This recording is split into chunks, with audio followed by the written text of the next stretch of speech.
another episode of Balancing Business and Babies. I am here today. I'm joined by the lovely Laura Martin. Laura works with Canary Careers. She is the business director of Canary Careers. And I'm going to let Laura introduce herself and tell us a little bit about herself. So welcome to the podcast, Laura. It's so lovely to have you on and thank you for coming on. Do you want to just let everyone know a little bit about Laura and a bit about Canary Careers and a little bit about your family life? Absolutely. Thank you, Lucy, so much for having me today. As Lucy mentioned, I'm Laura. I'm coming at you today from Austin, Texas, originally an Atlanta, Georgia native, and I'm the business director over at Canary Careers. I've been there for about a year. So my business partners over in the Norwich area in the UK. So we are across the pond servicing globally for people who need help with their careers. I've been married for about 12 years, that guy over there. And we have 4 beautiful children. Ages today, actually, the one who made me a mom turns 9 today. So it's happy very birthday. special. Thank you so much. And we call it birthday season around here because most of their birthdays are like within a 3-week span. So anybody who knows us knows that there's a lot of cake that comes to our house and a lot of great parties to attend. So yeah, my daughter's 9. We've got 2 little boys currently, just 4 and 3, about to change over. And then a 1-year-old as well, little girl. In between kind of all the sports and activities, the unlimited play date, I find myself doing a little bit of work for Canary Careers. Mostly that type of work that I handle is a lot of emails, client support. I've been helping out with our web development, our socials. I've commissioned an ebook for our director. Needless to say, it's been like a really busy year doing all the things, but also in the season of motherhood, I never thought that there would be so many things that would come my way that I'd be able to tackle all at once. I'm pretty happy with how things have shaped up so far. That's so amazing. I'm actually a little bit in awe of what you've just said, all of the information you just gave me then. It's like you've got 4 children. Did you say 4? You said 4. And Yeah. you're a business director. And how are you juggling and doing both with the 4 children and being a business director? I work for myself and I've only got the 1 child and I'm finding it hard to do it that way. But I'm just wondering how you're managing to do it with 4. So that's such a great question. I look back at the time when it was just me and my husband and Elle, our firstborn, and I felt like all of those firsts were so overwhelming. And at the time I was working for a medical device company, working remotely, and I was still hopping on client calls. It was a lot just balancing that. Unfortunately, we did have a part-time nanny who is still very much a part of our family, even though she's in New York. So we don't get to see her as much, but I really attribute to having hands on deck to my success because I had time where I could really just focus on work. But then as soon as I was off the clock during those days was fully the mom hat on. And I felt fortunate that I didn't have to put my daughter in daycare. I know that a lot of people don't have that option. So by bringing somebody to the house, it was the best setup for us also because my husband was active duty military at the time.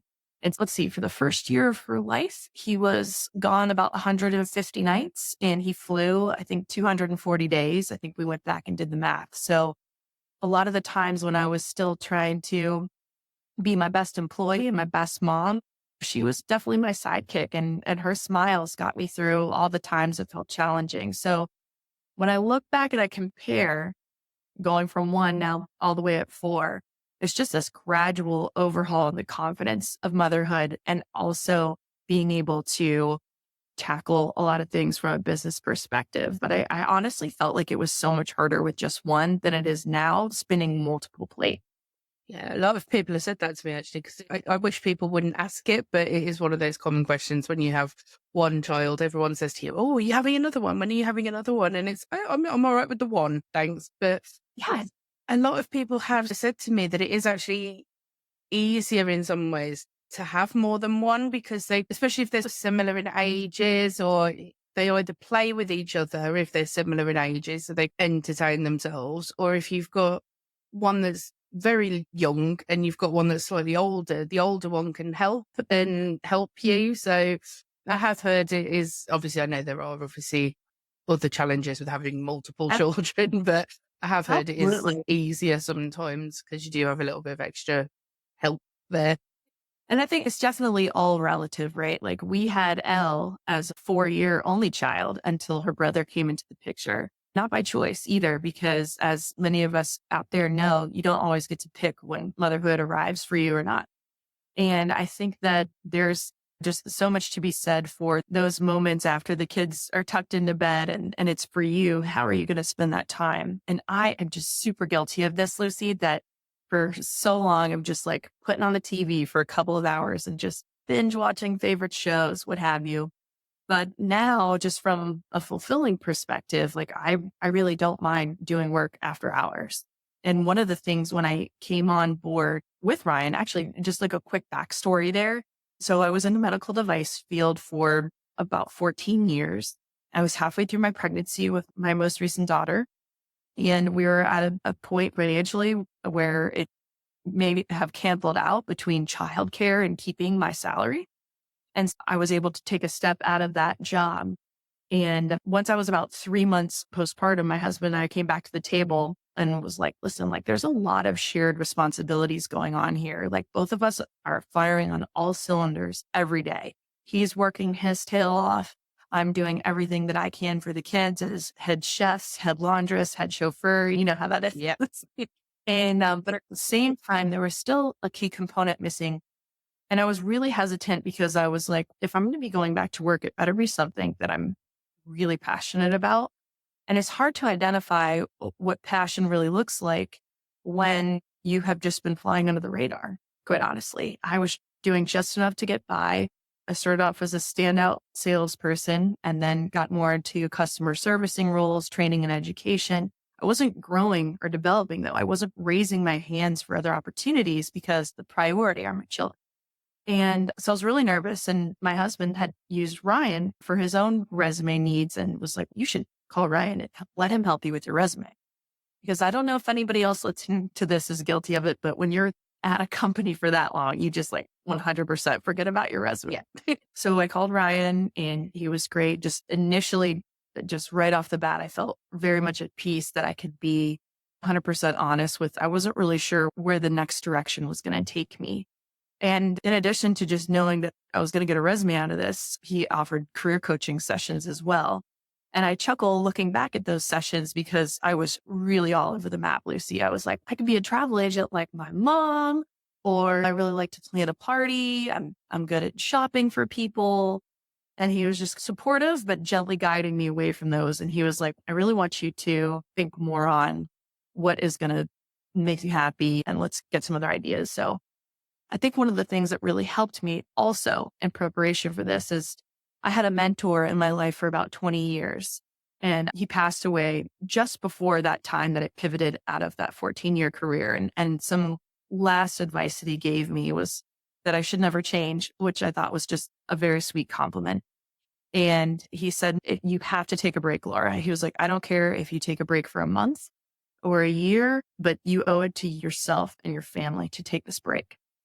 And just those words resonated with me because when Ryan and I went through my non-negotiables list, I was like, first of all, if I'm going back to work, they have to 100% being okay. That's got to be flexible because I can't predict which kid is going to get strep throat, which week, or who's going to break what at practice. So the flexibility was going to be the number one. And then I was also very intentional with, I like to be recognized where I work. I want my efforts to be congratulated, things of that nature. And we just went through the list. And at the end of that process, when Ryan gave me my resume, he was kind enough to offer me a role. He said, I could really use some help with somebody like you.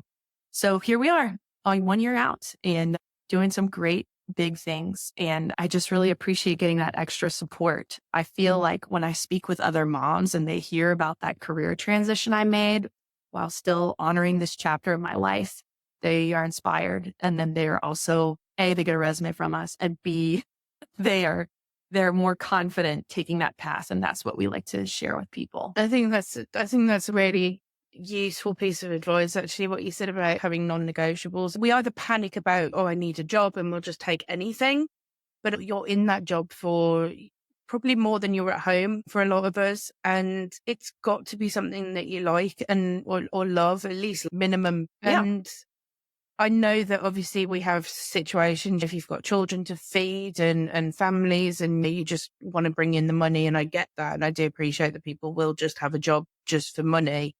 But if you have got that option and you have got the support behind you to be able to take a break and reassess your situation and be a little bit more choosy about your jobs and where you're going, I think having non-negotiables of what you need, like flexibility, or you want to be able to work from home, or you don't want to travel X amount of distance. I think it's really important because I've done a couple of episodes now where we've always circled back to mental health, either about dad's mental health, mum's mental health. And it's such a big thing. And I think that it's very easy to let that kind of creep up on you sometimes. And having those non-negotiables, I think, is very important. So I really think that's a really good piece of advice to anyone. Absolutely. And I think another part of it that I just want to call out, that it's an absolute privilege to be able to choose the job that you want. Yeah.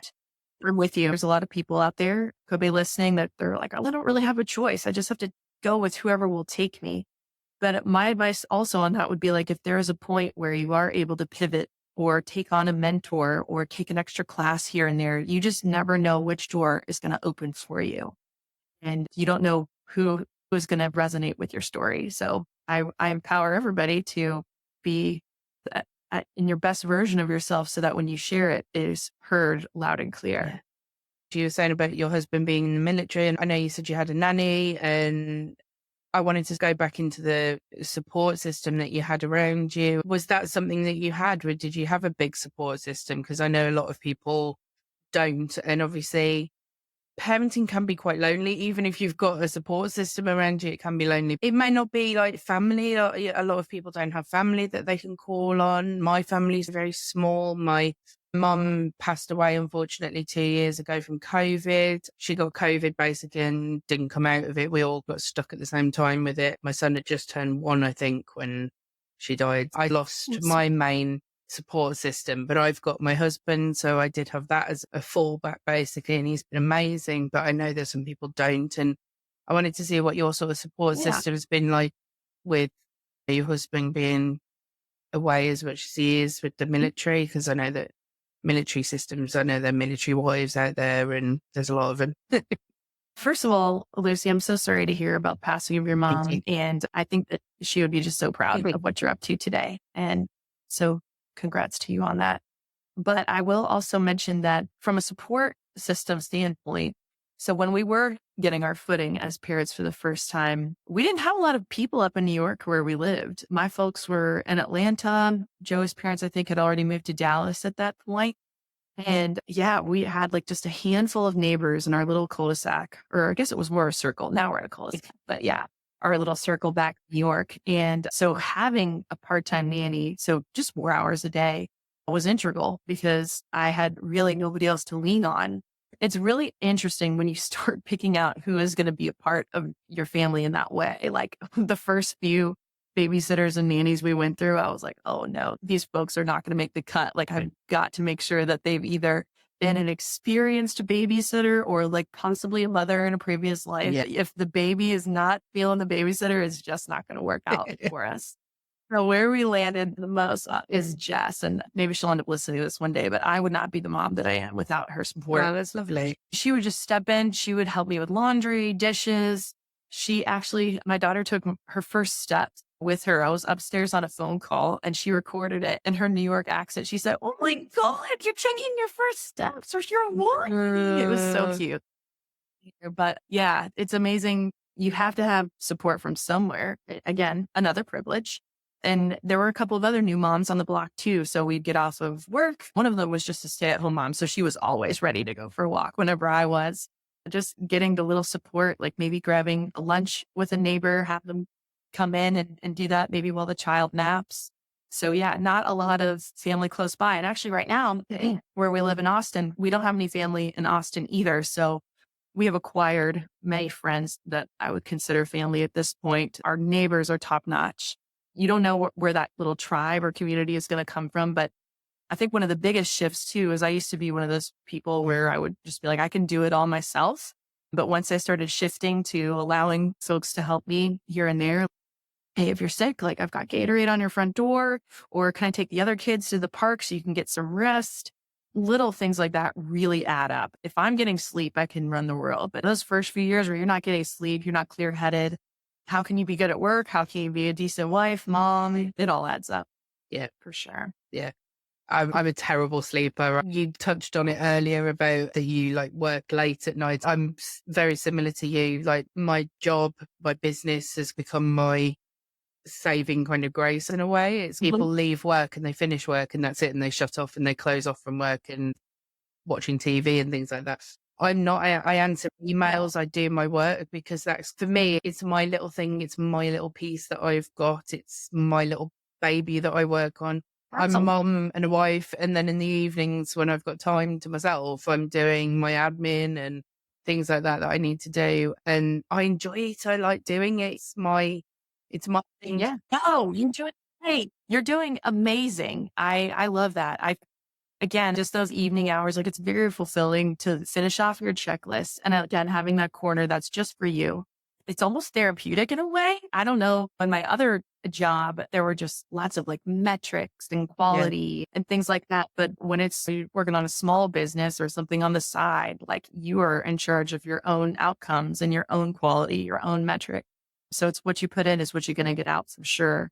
And in addition to being a night owl for this job, I'll oftentimes find myself in the morning too, before the kids are up and before nobody needs me. I'm like, okay, what do we have?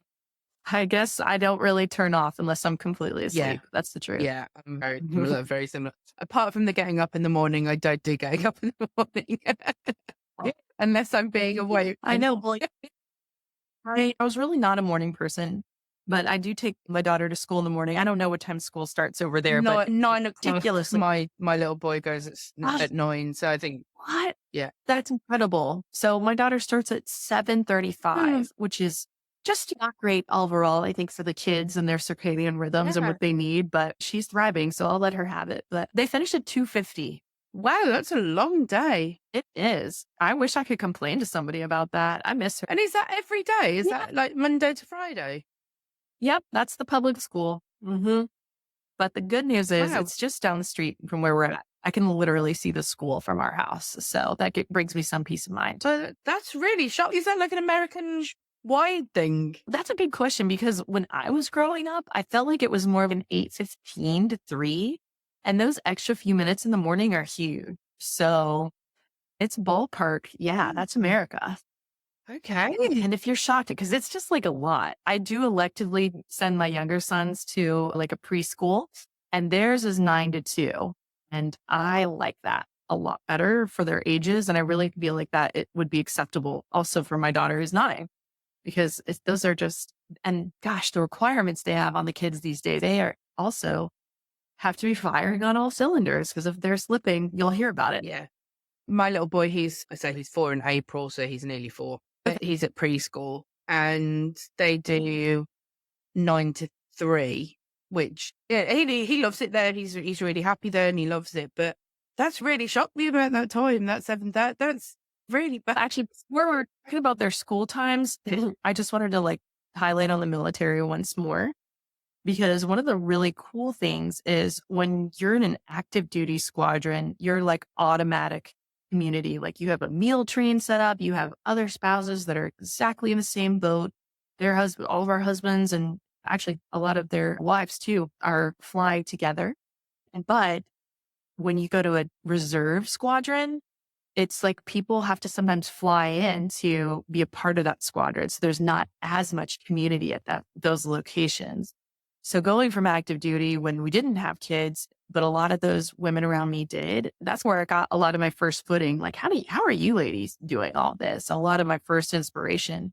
So then when we moved from California to New York and I'm seeing that there's not as much community, that's when I had to take a step back. And I was like, I'm not sure how I'm going to manage this, which then led us to my husband transitioning out of the military, going to get his MBA at the University of Texas. And that's why we're in Austin. Sorry, I didn't touch on that part earlier, but yeah, we've lived a little bit of everywhere. We've met lots of other great families, working moms. There's a lot of us out there. That's for sure. Yeah. I know that certainly the military wives, I know that there's a big, massive community.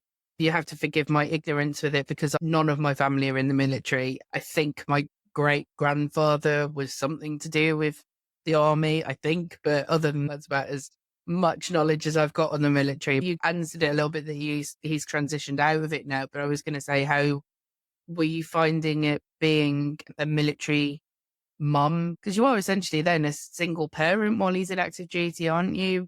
Technically. Yeah, definitely for those deployed spouses, Yeah. like when their husbands or wives are gone for the whole 7 or 8 months, that's a lot. He did a couple of those. He did one when we were engaged or right before we got engaged. He was gone for quite a while, but it's different when you throw kids in the mix because then they're like, where's mom? Where's Yeah. dad?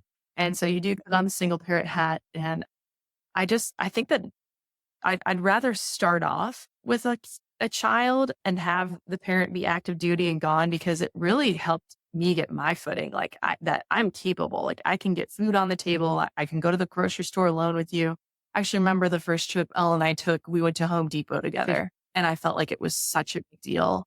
Just to still remember the first time we went to the park together and I was nursing, but not sure how to nurse in public yet.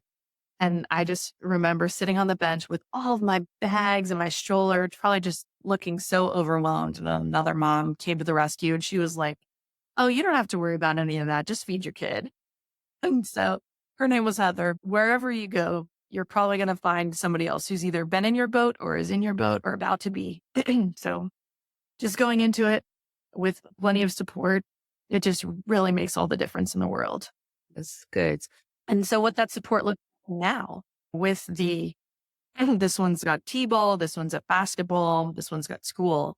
I'd say my husband and I are a pretty good team. We try to cover all of our bases and there are days where I'm just like all set with it. Hey, I got to take a 5 o'clock nap. Like I didn't have that on my radar, but can you launch everybody? And if he's not working, he'll be able to. And the same thing goes for him. If he just needs a break, again, a privilege to have a teammate in the parenting world for sure. Yeah. Yeah, I've got my husband, and having a teammate is good when you're on the same page with each other. It's very helpful because I know a lot of parents out there, either mums or dads, they unfortunately don't have. I'm very privileged to have the husband that I've got. He's fantastic and he's amazing. And I wanted to ask you from not just a mum's point of view, but from a wife's point of view, I have to ask because I want to generally kill my husband about 3 times a day.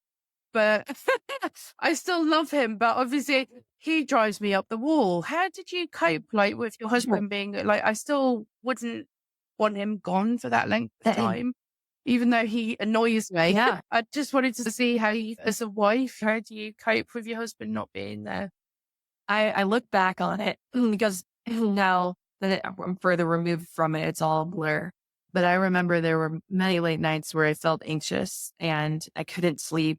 I feel because my daughter had to nurse in the middle of the night, that was almost like a check-in point for me. Oh, I'm going to be up anyway. Let me nurse her, get her back to sleep, and then I'll get on my rhythm. I think what worked really well for us is I know a lot of folks out there really like FaceTime, but I have found in my experience that it makes it a little more challenging. And I think what also helped was like the commiseration. Yes, the military is very important and all those great things, but at the end of the day, it's a job for them too. And it's pretty mundane. You're getting in the same office every day and you're just flying around and you'll probably read a book and let the plane do most of the work. He was a pilot.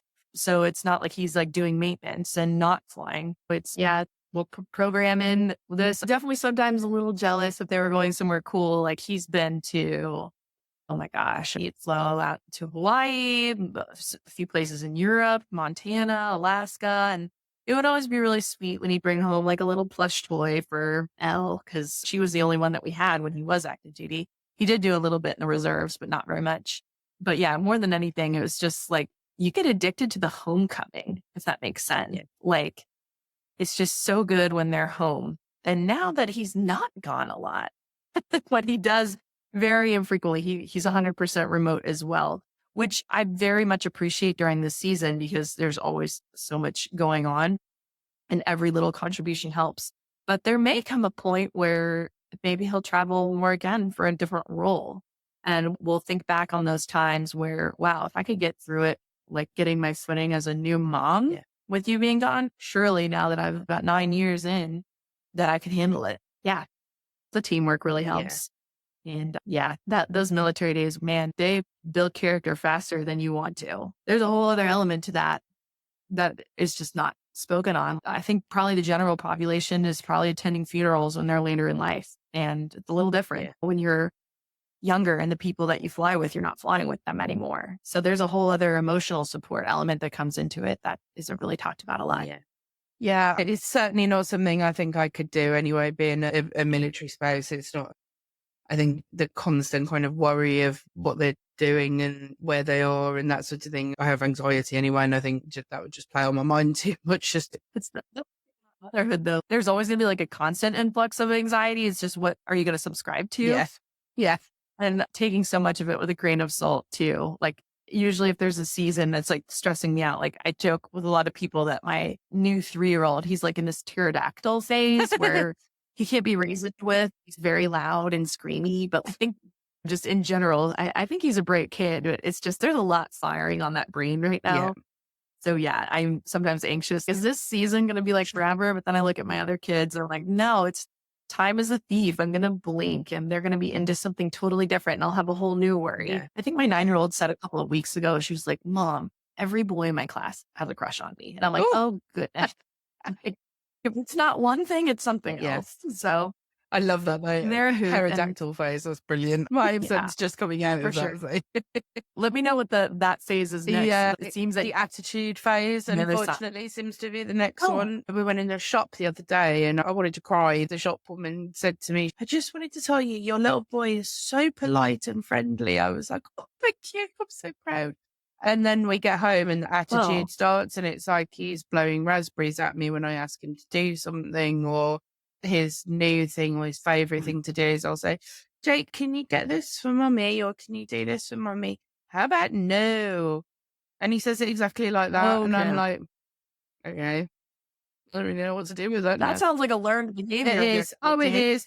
His dad, it was his dad's fault. I've completely blamed his dad for this one. Do you remember Austin Powers? Sure, of course. Dr. Evil, also Mike Myers, Austin Powers. Dr. Evil, there's one, it's used as a meme in a lot of Instagram and TikTok posts. And it's where Okay. Dr. Evil is on his little chair and Mm. someone says something to him and he comes over on his little chair. He like wheels over and he goes, how about no? Like this. And my husband jokingly said it to my son once. And it's just stuck with him. And now whenever I say something to him, he goes, how about no? I'm like, okay.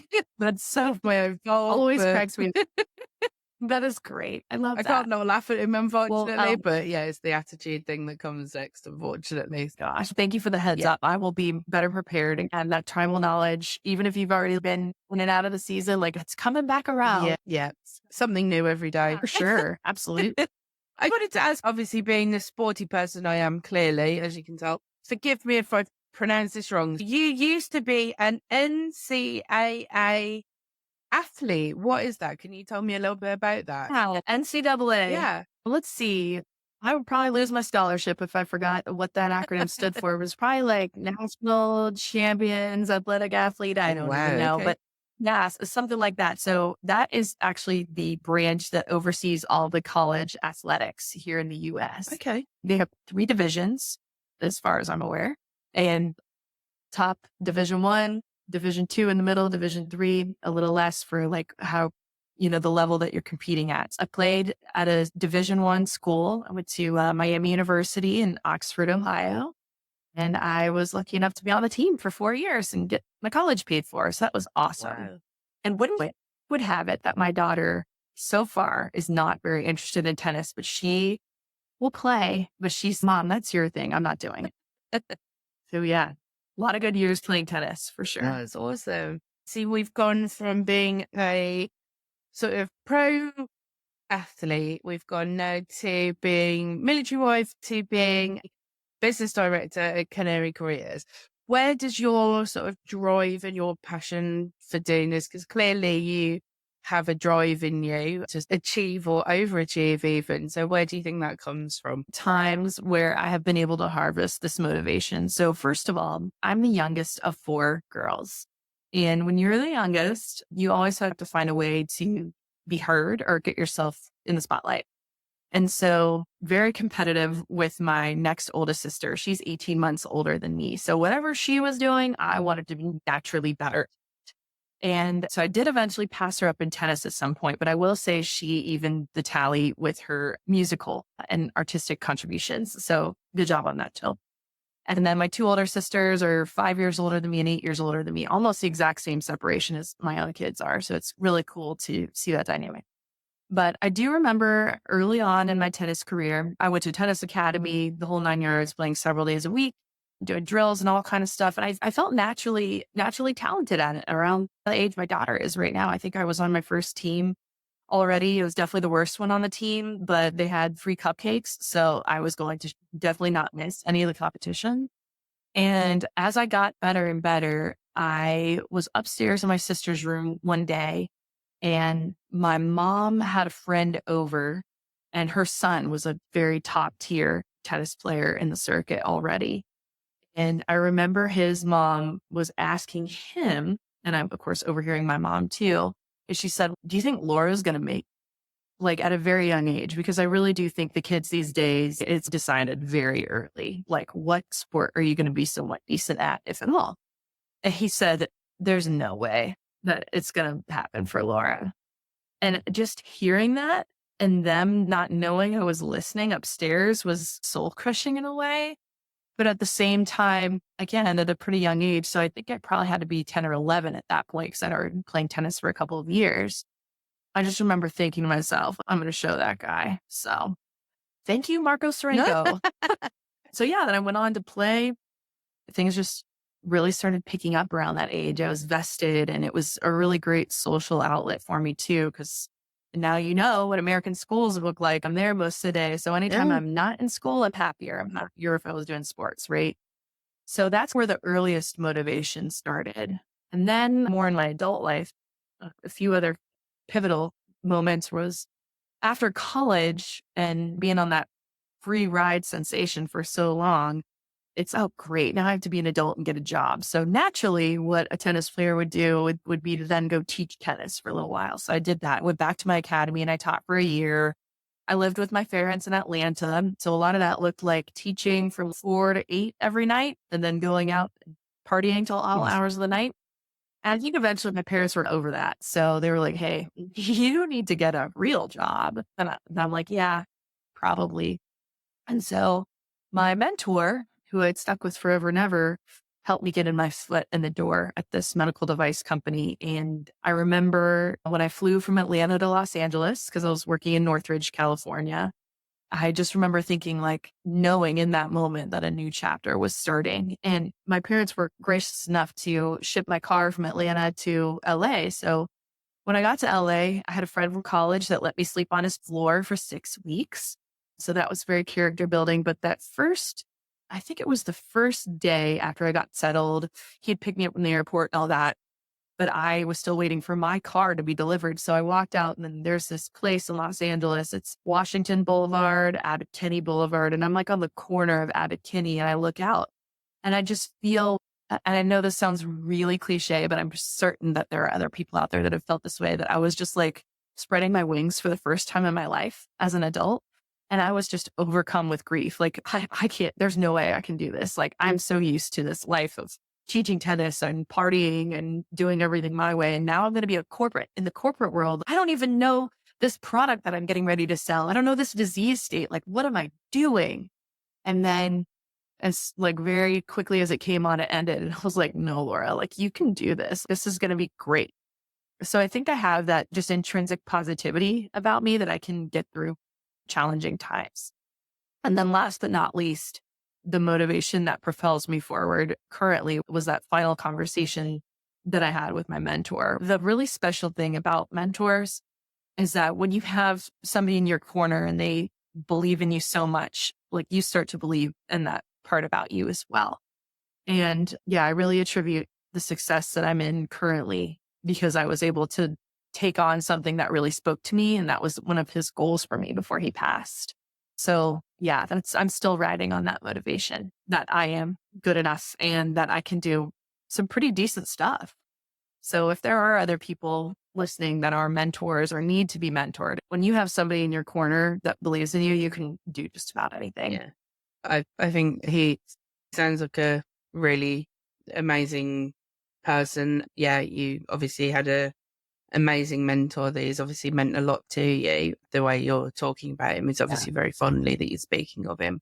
So he's obviously a very special person. My mentor was my mum, and I was very similar. She was my cheerleader, basically. She's like the voice in the back of my head every time I feel like I'm going downhill a little bit or I'm not doing very well or something like that. I get this little voice in the back of my head, and she always used to say that I could do anything. And I know all parents say that to their children, but it was something that stuck with me. And she always said to me, she said, you shouldn't really be working with anyone, Lucy. She said, you should have your own company. She said, you're more than capable of having your own company. And at the time I was actually working, and this was like 10, 20 years ago. She said, she said, you should just have your own company. She said, that's what you need to do. And it stuck with me. And here we are. And that's my drive. She was right. She was. She generally was most things. Yeah, most things for sure. Yeah, that's great. And what do you see with Canary Careers? Obviously, you've got you in there as the business director. What do you see in terms of your role as at Canary Careers? How do you see it evolving, and how do you plan on fitting that in with your life going forward? I plan to be there as long as Ryan will have me on board. So that's number one. Number two, I have like very big goals for us. The competition out there is pretty much just like robots writing resumes. Yeah.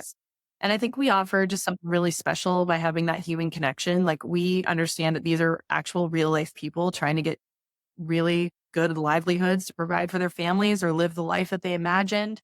If it lines up enough for them, maybe financial freedom too. So some of the things that I have on the forefront for us is we want to get some more workshops going. We want to empower people that their resume could be their golden ticket into the life that they want.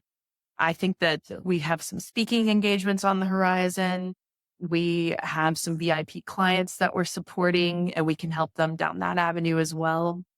And yeah, it could be just a multitude of different revenue streams for us. But one that's really exciting too is that Ryan put together a couple of courses on job interviewing and how to build your own resume, where we actually share the format of the resumes that we create for other people.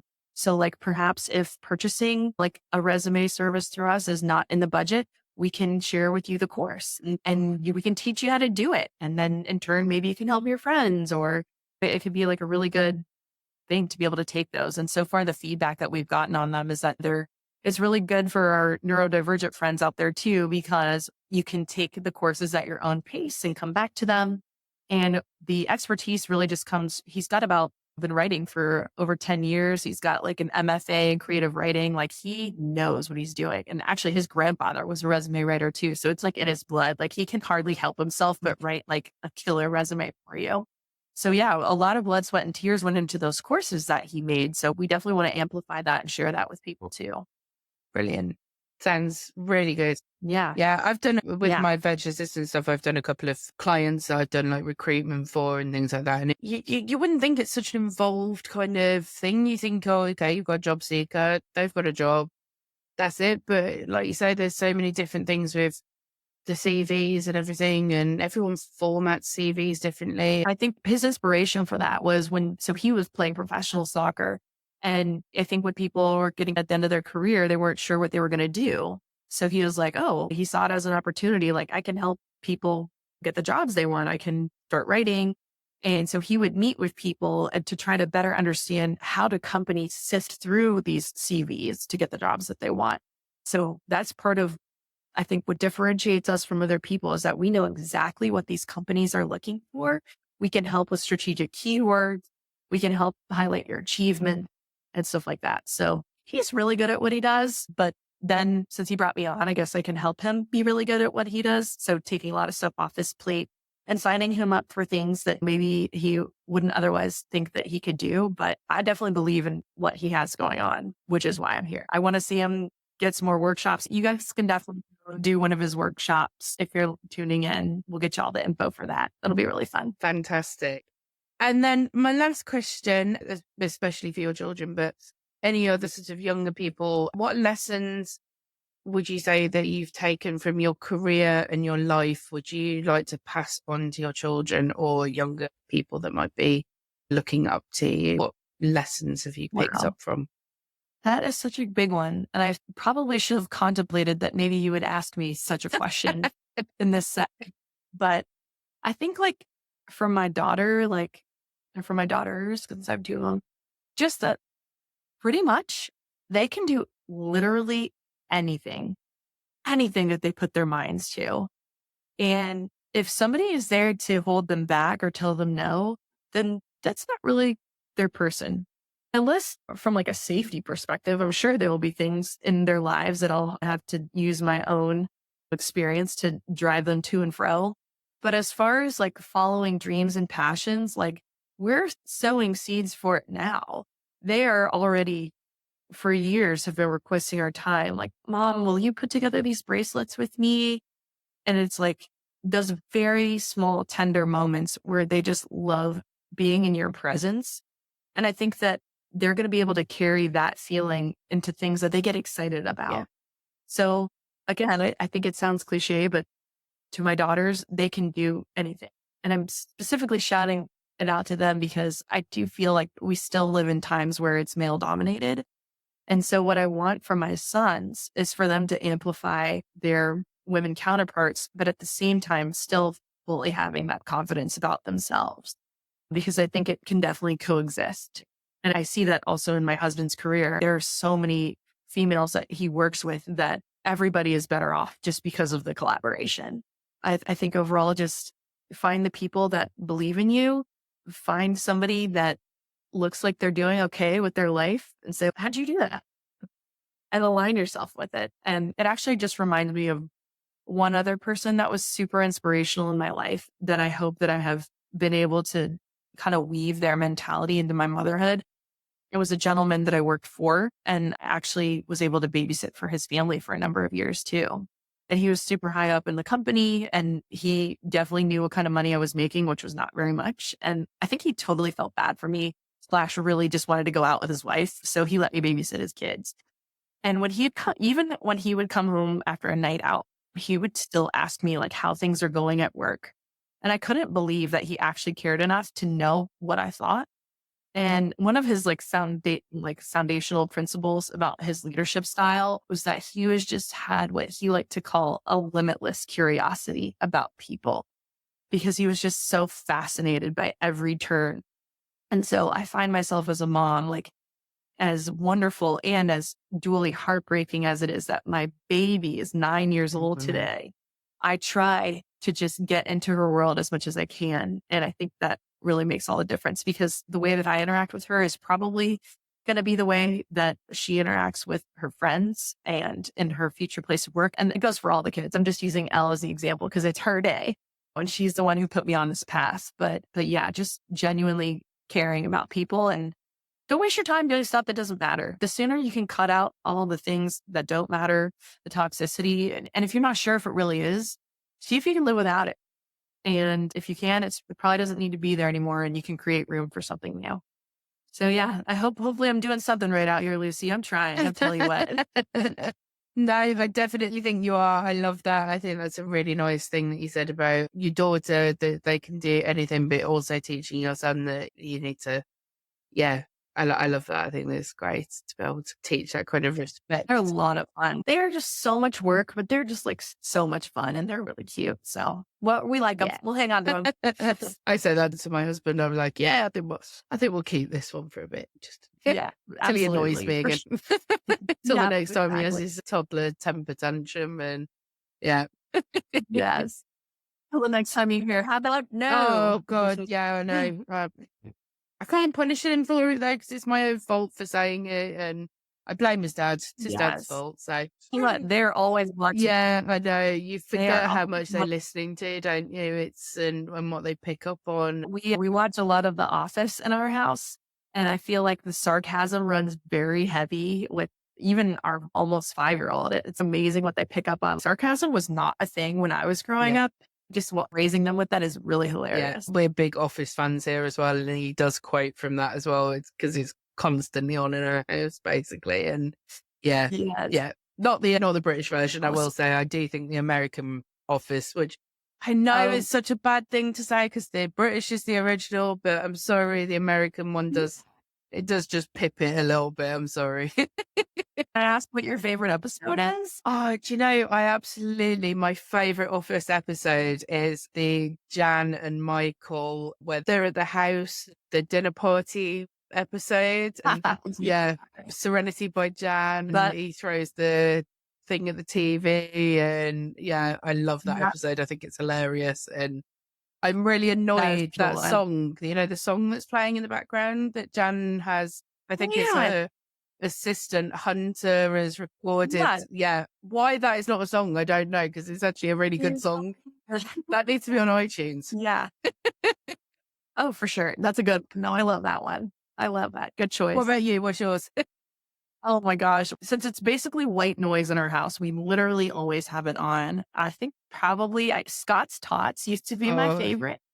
But the more and more that I watch The Deposition is definitely is up there. Yeah. I think those are my top two for sure. Oh, Scott's Tots are so cringy. It's just, you just want the ground to open up and swallow him when he goes into that. Why would you say that to a bunch of children? And yep, there's that. There's so many classic ones and so many classic lines, but those are definitely 100%. Yeah, and quotable moments as well. Like stupid things like when we were at home, because we've got a little boy and he loves climbing stuff and things like that. And me and my husband will sit there and we'll watch him and we'll go parkour, like this. For sure. Oh my gosh. Yeah, parkour comes back hard. I love that. Well, it's been amazing to talk to you. I'm so sorry. It's suddenly gone absolutely pitch black here. And I didn't put my ring light on because I thought I don't need it. It's nice and bright. And then all of a sudden the sun has just disappeared for some reason. But yeah, I'm sitting in pitch black now. So sorry about that. Yeah.